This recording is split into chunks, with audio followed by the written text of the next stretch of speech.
Isang magandang umaga po muli sa inyong lahat. Latest weather update po tayo. January 17, 2024, araw po ng Miyerkules. Pero bago tayo magpatuloy mga kaibigan, please don't forget to like and subscribe and pahit po ng notification bell para ma-update ko kayo mamayang hapon sa lagay po ng ating panahon.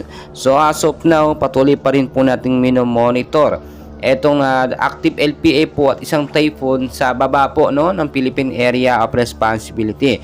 Malayo naman po ito sa bansang Pilipinas, pero may epekto po ito or mahinang epekto sa ating bansang Pilipinas, yung tinatawag nga po natin na extension ng kanilang hangin na dinadaluyan papalapit po or pabuga or pa doon padirekta sa ating bansang Pilipinas. So kung titignan nyo mabuti, narito yung active LPA nasa 35 kilometers per hour. So wala pa naman yung direktang epekto, mahina naman yan.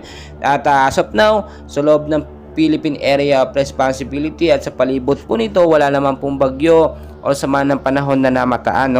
Ngayong umaga po ng Miyerkules, asahan pong mainit na panahon ang mararanasan simula umaga hanggang sa tanghali.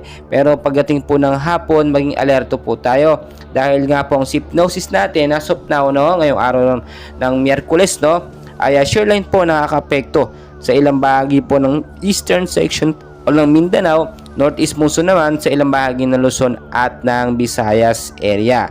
Sa area naman po ng Metro Manila at ilang bahagi ng Luzon at Visayas, maulap po na panahon ang posibleng maranasan po sa hapon hanggang sa gabi po yan. Dahil nga po yan tinatawag natin na northeast monsoon. So may mga posibleng isolated late rains lang po o rainfall shower na posibleng maranasan. So mag-iingat pa rin tayo sa posibleng banta nga po ng pagbabaha kung sakaling mas lumakas ito nga po sinasabi natin na northeast monsoon or mga localized thunderstorm. Maglinis na mga kanalistero in case umulan, hindi po tayo babahain.